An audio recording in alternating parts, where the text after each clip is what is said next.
Good morning everyone, welcome back to the channel. 18 अप्रैल के current affair आज की इस वीडियो में देखेंगे।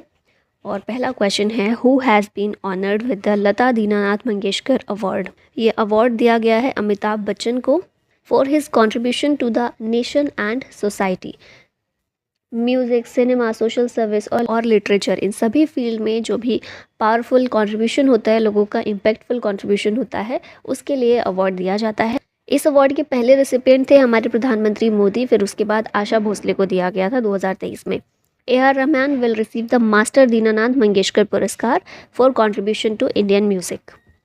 अवार्ड्स यहाँ पर देख लेते हैं, रिवाइज कर लेते हैं बेसिकली। 33rd सरस्वती सम्मान प्रभा वर्मा को दिया गया है for his novel Raudra Satvikam. 29th Devi Shankar Awasthi award मिला है निशांत को for his criticism book Kavita Pathak Alochana. Maharashtra Bhushan award doctor Pradeep Mahajan को दिया गया। Raksha Mantri trophy for armed forces medical services, best और second best command hospitals of the year 2022 categories में कमांड हॉस्पिटल पुणे और कमांड हॉस्पिटल लखनऊ को दी गई है। चमेली देवी जैन अवार्ड ग्रीष्म कुठार और ऋतिका चोपड़ा को दिया गया है।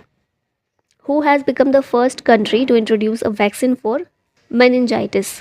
तो नाइजीरिया बनी है ये पहली कंट्री जिसने ये वैक्सीन को इंट्रोड्यूस किया है। इस वैक्सीन का नाम है MEN5CV या फिर MEN5 भी इसको बोला जाता है, conjugate vaccine for meningitis.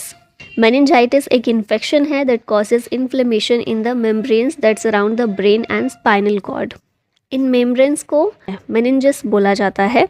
It can be caused by a variety of bacteria, viruses, fungi and parasites. The infection can spread from person to person और नाइजीरिया के द्वारा इसकी वैक्सीन इंट्रोड्यूस की गई है पहली बार।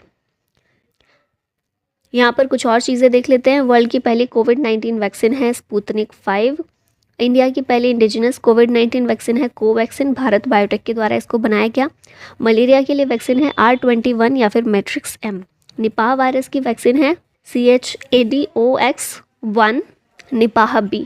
इंडिया की पहली indigenously developed hepatitis A vaccine है हेविश्योर। और वर्ल्ड की पहली चिकनगुनिया वैक्सीन है IXCHIK या IXCHIK, जो भी आप इसको बोलना चाहें। Who won the silver medal in Khelo India NTPC national ranking archery competition. इसमें शीतल देवी के द्वारा जीता गया है silver medal. Asian para games में गोल्ड मेडलिस्ट रह चुके हैं शीतल देवी। अर्जुन अवार्ड विनर रह चुकी हैं। इसके अलावा रिसेंटली ही इनको नेशनल आइकन के रूप में इलेक्शन कमीशन के द्वारा अपॉइंट किया गया था PWD कैटेगरी में। ठीक है, और अभी NTPC national ranking archery competition में सिल्वर मेडल इन्होंने जीता है। गोल्ड मेडल इसमें एकता रानी, जो कि हरियाणा की हैं, इनके द्वारा जीता गया है। यहाँ पर स्पोर्ट्स न्यूज़ रिवाइज कर लेते हैं। संतोष ट्रॉफी जीती है सर्विसेज ने गोवा को हराकर। न्यूजीलैंड के टॉप ऑर्डर बैटर हैं रचिन रविंद्र और ये बने हैं youngest recipient of the sir Richard Hadlee medal. Max Verstappen ने सऊदी अरबियन ग्रैंड प्रिक्स जीता है। शरद कमल इंडिया के फ्लैग बेयरर रहेंगे पेरिस ओलंपिक 2024 में। श्रीलंका के द्वारा होस्ट किया गया women's Asia cup 2024। ICC player of the month में मेंस कैटेगरी में यशस्वी जायसवाल को ये मिला है अवार्ड और वुमेन कैटेगरी में अनाबेल सथरलैंड को। रणजी ट्रॉफी मुंबई ने जीती विदर्भ को हराकर। प्लेयर ऑफ द मैच इसमें मुशीर खान थे। Player of the series Tanush Kotian. Rashmi Kumari ने जीता है 12वीं बार national women's carrom title. Where was 23rd session of the United Nations Permanent Forum on Indigenous Issues held?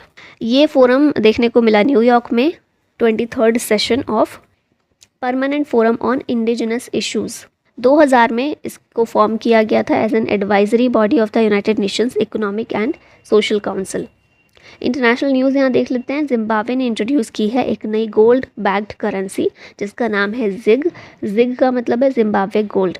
US में स्टेट ऑफ इमरजेंसी डिक्लेयर की गई थी after Francis Scott Bridge collapsed. Saudi Arabia पहली बार मिस यूनिवर्स कंपटीशन में participate करेगा। फिर 2024 Paris Olympic जो होने वाला है उसकी ओपनिंग सेरेमनी में रशिया और बेलारूस पार्ट नहीं लेंगे। साइक्लोन स्टॉर्म आया था मेगन, इसने ऑस्ट्रेलिया को हिट किया। आइसलैंड में स्टेट ऑफ इमरजेंसी डिक्लेयर हुई आफ्टर वॉल्केनिक इरप्शन। नेपाल में एक जगह है पोखरा, इसे डिक्लेयर किया गया है नेपाल की टूरिज्म कैपिटल के रूप में। इशक दर पाकिस्तान के नए फॉरेन मिनिस्टर बने हैं। इंडिया और डोमिनिकन रिपब्लिक के बीच में ट्रेड डील हुई है और एक नई स्कॉर्पियन स्पीशीज खोजी गई है थाईलैंड में जिसकी 8 आंखें और 8 पैर हैं। Ahmad Abdullah Al Ahmad Al Sabah has become the new prime minister of which country. ये बने हैं कुवैत के नए PM। वेस्ट एशिया की कंट्री है कुवैत, कैपिटल है कुवैत सिटी, करेंसी है यहाँ की कुवैती दिनार और अभी यहाँ के नए पीएम बने हैं Ahmad Abdullah Al Ahmad Al Sabah. What is the theme of world haemophilia day 2024? इसकी थीम क्या है? Equitable access for all, recognising all bleeding disorders. तो ऑप्शन ए यहाँ करेक्ट होगा। वर्ल्ड हीमोफीलिया डे 17 अप्रैल को ऑर्गेनाइज किया जाता है, सेलिब्रेट किया जाता है और वर्ल्ड फेडरेशन ऑफ हीमोफीलिया के द्वारा इसको ऑब्जर्व किया जाता है। अब यहाँ पर अप्रैल के डेज रिवाइज कर लेते हैं। 1 अप्रैल को होता है ओडिशा फाउंडेशन डे और अप्रैल के पहले हफ्ते में ही प्रिवेंशन ऑफ ब्लाइंडनेस वीक के रूप में सेलिब्रेट किया गया।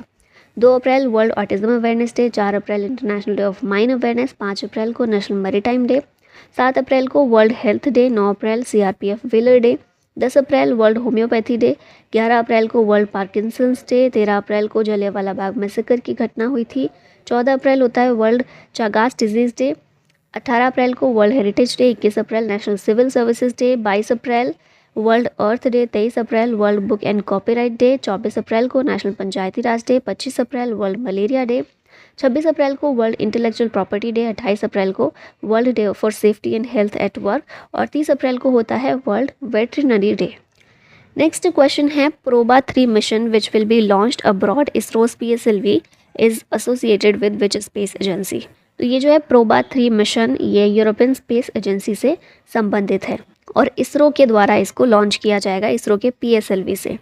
प्रोबा 3, प्रोबा की फुल फॉर्म है project for on board autonomy और इसको सन की स्टडी के लिए यूरोपियन स्पेस एजेंसी के द्वारा लॉन्च किया जाएगा।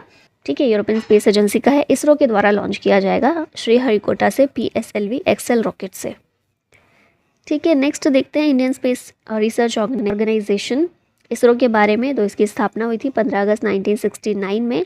पहले इसको Indian national committee for space research के नाम से जाना जाता था, जो 1962 में सेटअप हुई थी। बाद में 69 में इसे इसरो के रूप में सेटअप किया गया। ये इन्वॉल्व है in science, engineering and technology to use benefits of outer space for India and mankind. Department of space के अंतर्गत ये आता है। फाउंडर और पहले चेयरमैन थे इसरो के विक्रम साराभाई, हेडक्वार्टर है बेंगलुरु में। अभी फिलहाल चेयरमैन है S सोमनाथ। और इसरो का चंद्रयान 3 मिशन जो है, चंद्रयान 3 मिशन की टीम को नासा का प्रेस्टिजियस स्विगर्ट जूनियर अवार्ड दिया गया है। Who won the men's event at the 128th Boston Marathon, marking his first Boston Marathon title?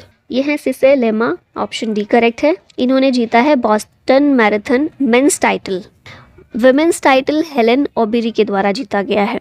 बस ये दोनों नाम याद रखिएगा और इसमें इतना कुछ इंपॉर्टेंट नहीं है। The Olympic flaming lighting ceremony was held in which city? अब क्योंकि 2024 के पेरिस ओलंपिक शुरू होने वाले हैं तो उसमें फ्लेमिंग लाइटिंग सेरेमनी ओलंपिया में देखने को मिली। ओलंपिया कहाँ है? ग्रीस में है। In this the Olympic flame has been lit with sunlight through glass.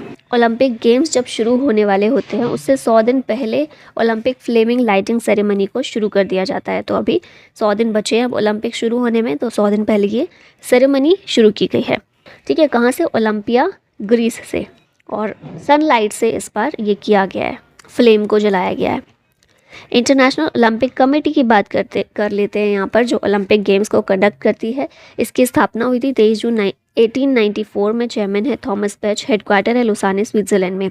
ये एक नॉन प्रॉफिट इंडिपेंडेंट ऑर्गेनाइजेशन है जो कि स्पोर्ट्स को प्रमोट करने के लिए डेडिकेटेड है और ओलंपिक गेम्स को ऑर्गेनाइज करने के लिए यही रिस्पॉन्सिबल है। पेरिस समर ओलंपिक की यहाँ बात कर लेते हैं, जो अब 2024 में होने वाले हैं। 26 जुलाई से ओलंपिक शुरू होंगे और 11 अगस्त तक के चलने वाले ओलंपिक गेम्स पेरिस फ्रांस में। ये तीसरी बार है जब पेरिस होस्ट कर रहा है ओलंपिक गेम्स को। पहले 1900 में और उसके बाद 1924 में पेरिस के द्वारा समर ओलंपिक्स को होस्ट किया गया था। अभी ये 3rd टाइम है। अब इस बार जो ओलंपिक्स हो रहे हैं इसमें 4 नए स्पोर्ट्स शामिल किए गए हैं। ये हैं ब्रेकिंग, सर्फिंग, स्पोर्ट क्लाइंबिंग और स्केटबोर्डिंग। ठीक है, इंडियन ओलंपिक एसोसिएशन की प्रेसिडेंट हैं PT उषा।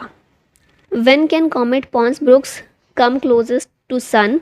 तो एक कॉमेट है पॉन्स ब्रुक्स और ये सन के क्लोजेस्ट आएगा 21 अप्रैल को। अच्छा, ये मैंने अभी ध्यान दिया, ये ट्रांसलेशन कौन सी लैंग्वेज में हुआ है? आई थिंक ये मराठी है, पर आप लोग बताइएगा, I am not sure. Interesting ना। तो ऑप्शन ए करेक्ट है इसका, कॉमेट पॉन्स ब्रुक। ये एक्सपेक्ट ऐसा किया जा रहा है कि सन के क्लोजेस्ट ही आएगा 21 अप्रैल 2024 में। Currently, it has been seen hovering around the planet Jupiter.